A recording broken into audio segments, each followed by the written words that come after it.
What's going on, YouTube? Brandon the Sugar here. I thought I'd make a quick video. Getting ready to leave the house. My house, you can see there's a dirt bike, ATV. I don't know if you've seen any of my recent videos. I moved. There's the GTR. Let's see, where is she at? Right there. As you can see, it can't make it up my driveway. The lip on the GTR is pretty much touching the ground as it is. Have to figure something out to try to get up my driveway, because the plan is to park it in the third bay where that is. And I usually have the Challenger parked right here. I might leave the Nitro out. Haven't decided. Might build a fourth garage for hold on a second, about to get blurry. Might try to build another garage on the side of my house to, be able to store everything: the UTV, the GTR, the Nitro, and the Challenger. But we'll see. Haven't really decided. Kind of upset that it's raining out, and the GTR is getting soaked because it's not at my parents' right now. Usually I keep it in their garage. Sorry, so anyways, the point of this video is to, normally I like to do reviews in the cars that I'm driving at the time, but I don't want to drive the GTR today. As you can tell, it's raining, and I usually only like take it on nice weather. Maybe see it, there it was right there. But anyways, I'm going to do a review on 5 things that I hate about the GTR. People always wonder how you can hate something that you love so much, so I thought I'd just do a quick video on it. So the 5 things that I really kind of dislike about the car, they're nothing really too big, but to me they're 5 things that I'm surprised that some of them I'm really surprised that aren't in the car that should be, but they're not. I mean, in my older car I have some things in here that aren't even in the GTR. So let's start with the biggest one that I can't stand right away, is the fact that GTR, an expensive high performance car, doesn't even have an aux port. There is not an aux port in that car, so you can't plug your phone in to play music or anything. I know you can get some, like an aux port installed, or people are always like, oh, why don't you just put a different radio in it? It's not that simple, because the radio controls my boost gauge. It has all the gauges on there, the temp gauge and stuff, so it's not as easy as just being like, oh, well, I'm gonna replace it. So that's one of the biggest things is, you can't just swap out the radio, because that radio tells me everything: the oil temp, the transmission temp, coolant level, coolant temp, the boost, everything. That thing is literally everything for that car. So it's not as easy as just being like, well, I decided to swap out the radio. So that's one of the biggest things, is that there is not an aux port. Secondly, what I really dislike about my particular GTR is that it's lowered. So being lowered so low, I can't make it up my driveway, which makes it difficult to go anywhere. You have to be really careful of potholes. You have to be really careful of just doing anything. If you're going through a gutter, you have to take it at an angle, because with it being slammed and just lowered that much, it makes it real difficult to do anything. So I'm not too sure what it would be like if the GTR was at standard riding height. Like, if it wasn't lowered or anything, would I be able to make it up my driveway at an angle? I don't know, maybe. But again, putting on the carbon fiber undercover and carbon fiber lip, it keeps it from, it makes it even a little bit lower. So with that being done, that could be the reason why it's not making up the garage. But I'm pretty sure that a lot of it has to do with the car being lowered. So 2 things right off the bat is, one, I don't like its ride height. The ride height is really a pain in the butt. So that's a huge issue. Like I said, you know, can't go into gutters, can't make it on my driveway, can't store the car at my actual house, can't store it in the garage of my house because of that. So that's a huge thing. The aux port is rather just like annoying, because then you have to listen to the radio music or something. And again, the car has Bluetooth, but it doesn't have it for the radio, so that's really annoying. I guess that's three things that I hate. That, you know, I hate that it has Bluetooth, and the fact that it has Bluetooth, I still can't even play my music on the, you know, radio or anything. But if I get phone calls, it works and everything. But I've tried everything to try to get the Bluetooth to work for my phone, for music.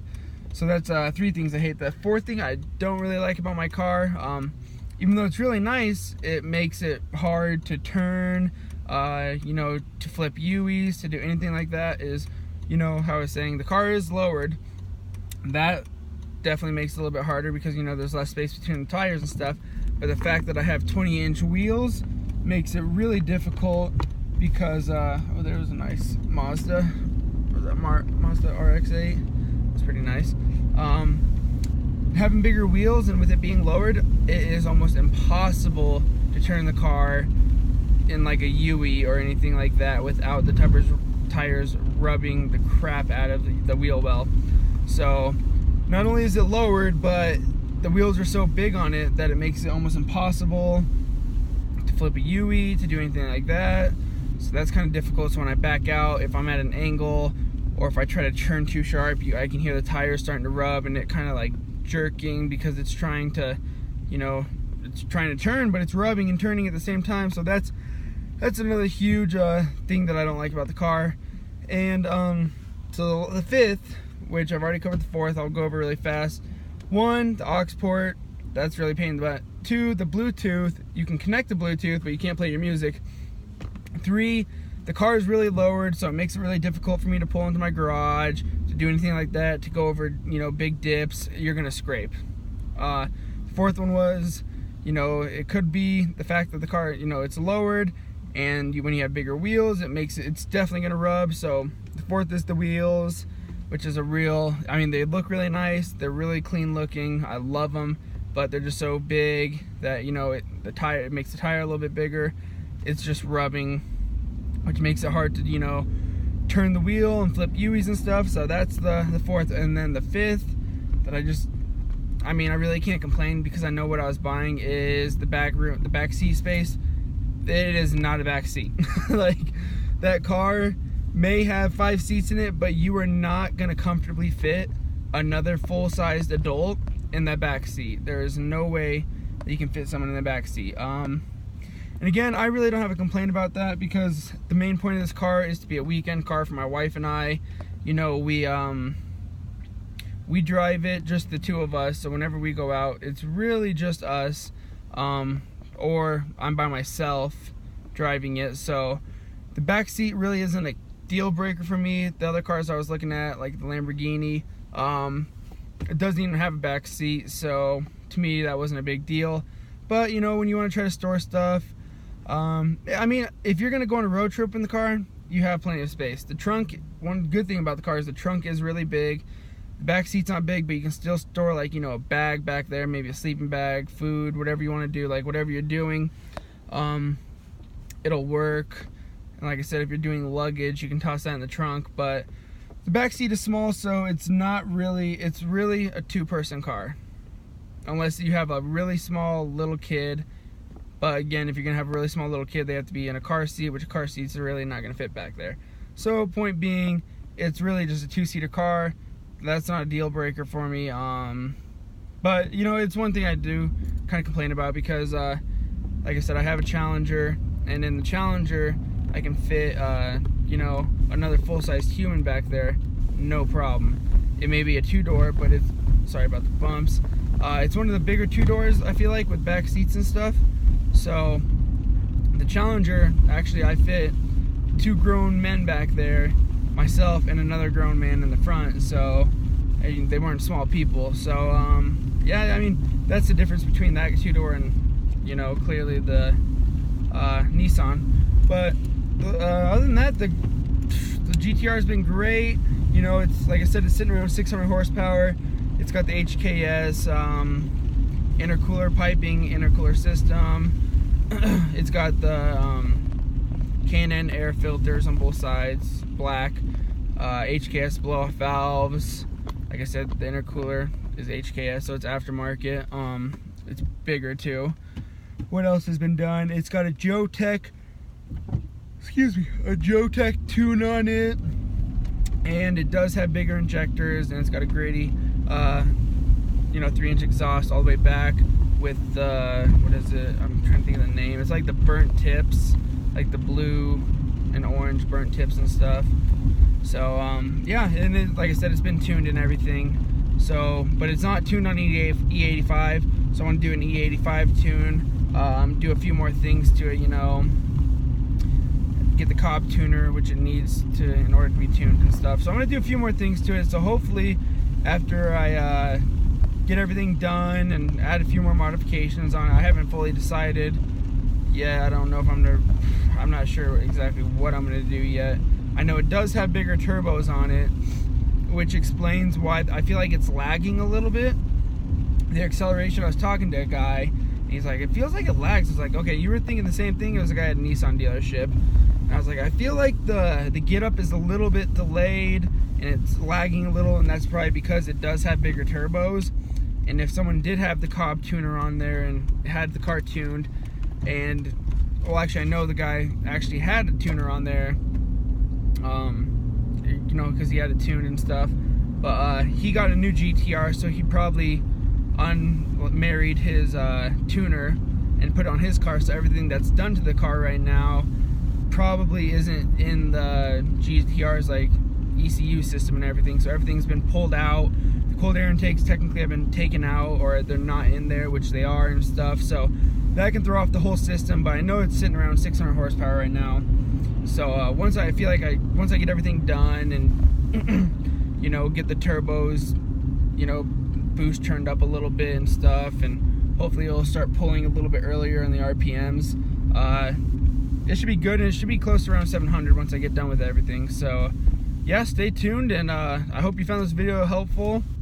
If you're thinking about getting a supercar, I consider it a GTR supercar. That's just, my personal belief. If it can keep up on the tracks and stuff, actually has the best track time, beating out Porsche and Ferrari and everything. I consider it a supercar. But if you're looking into supercars and possibly getting one, here's 5 reasons why I don't like my GTR personally. It might be the same with yours. It's just something to take into consideration. The ride height and everything, which Lamborghini and some of the other exotic cars, they'd have a front lift system, so when you're going in dips like I just went in right there, you're not going to scrape. You can raise the car up a little bit and go 30 miles an hour and not worry about scraping. So that's something to take into consideration. But other than those 5 things, I really don't have any complaints about the car. I mean, I know if you get one of the newer GTRs, the Bluetooth, the aux cord, all that's there, so that's not a future problem. Again, the tires that they put on the car and the standard height it comes at, it might be good, and it shouldn't scrape as much, but again, with my car being slammed, 20-inch wheels on it, it's gonna rub a little bit more. And that goes with the backup and flipping U-turns. It shouldn't be that difficult. So yeah, again, sorry I made this video longer than what I normally do. Kind of went on a rant about what I'm going to do to the car and what I'm not going to do and what's going to get done. So yeah, just stay tuned. I hope you found this video helpful. If not, I always like feedback on what I can change and stuff. So I hope you like this video, and this is Brandon Lechuga. If you haven't checked out any of my other videos, feel free to check them out, and have a good day. Thank you.